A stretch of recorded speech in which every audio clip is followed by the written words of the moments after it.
High above the rolling green hills and valleys, far beyond the reach of the tallest trees, lived a small, lonely cloud named Nimbus. Unlike the other clouds who drifted freely with the wind, chasing sunbeams or gathering into grand storm formations, Nimbus often lingered. He felt a quiet melancholy, a sense of not quite belonging to the vast, ever-changing sky. He watched the world below, the bustling towns, the winding rivers, the animals in the forests, with a gentle curiosity, yearning for a connection he couldn't name. He drifted slowly, his edges soft and gray, sometimes shedding a few light raindrops like quiet sighs upon the earth, a silent observer of a world that seemed perpetually in motion without him. One crisp autumn afternoon, a powerful gust swept Nimbus further than he'd ever been, carrying him over a range of ancient, majestic mountains. There, nestled in a high, secluded valley, stood Mount Solace. She wasn't the tallest peak,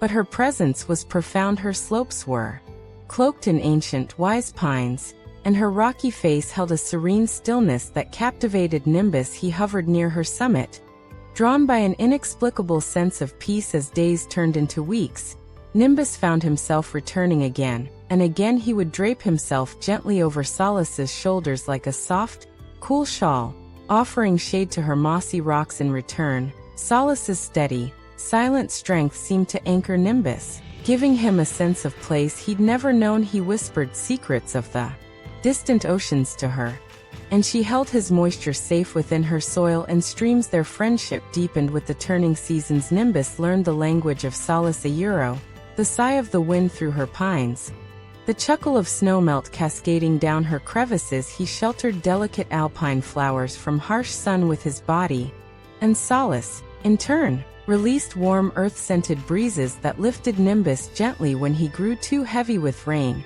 He painted rainbows in her mists and scattered diamond-like frost on her rocks at dawn. It was a silent, profound bond, a quiet understanding between sky and stone. Nimbus felt truly seen, truly held. For the first time in his existence, he no longer felt adrift. He felt he had finally found his home, tethered not by chains, but by love, hovering perpetually near her majestic form. Then, one spring, the earth trembled deep, groaning shudders echoed through the valley. Nimbus watched in helpless horror as fissures snaked across Solace's familiar face. Rocks tumbled like tears down her slopes. The very ground seemed to shift and moan when the trembling finally ceased.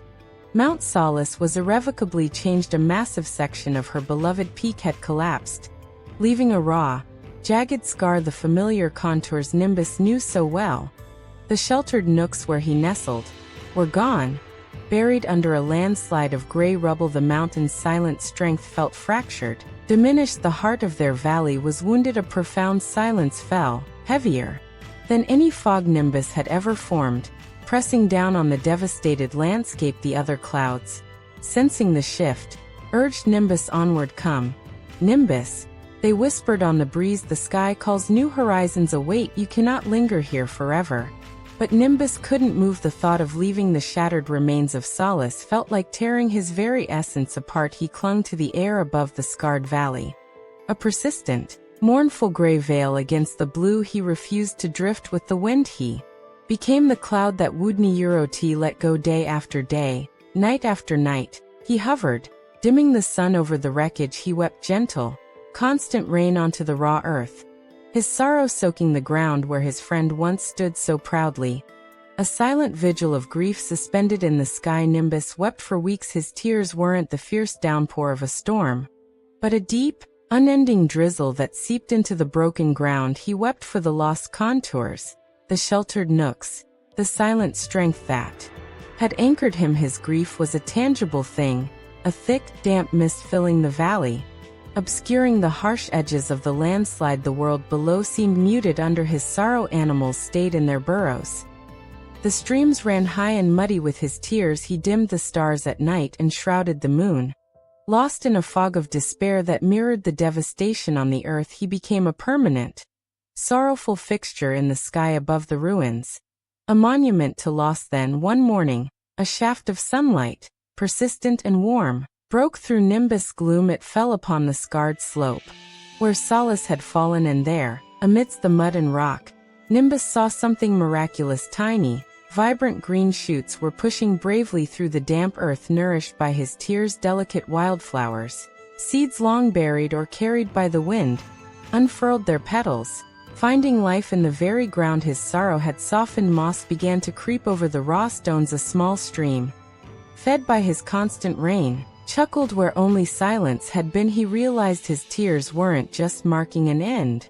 They were nurturing a fragile beginning, a testament to Solace's enduring spirit finding new expression in the land she loved. A profound shift stirred within Nimbus. The desperate need to cling to the old shape of Solace began to soften, replaced by a dawning understanding his love hadn't vanished. It was transforming, just as Solace herself was transforming into new life below. He hadn't been holding on to emptiness.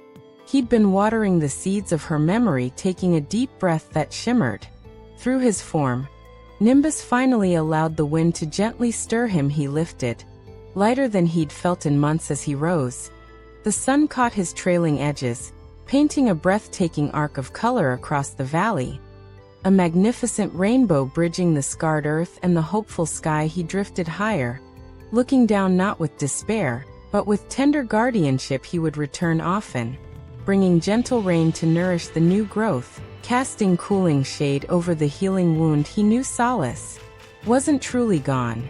She was in the green shoots, the chuckling stream, the very air he moved through. His love had found its purpose, not in clinging to what was lost, but in tenderly nurturing what remained and what would bloom again. A silent promise carried on the whispering wind,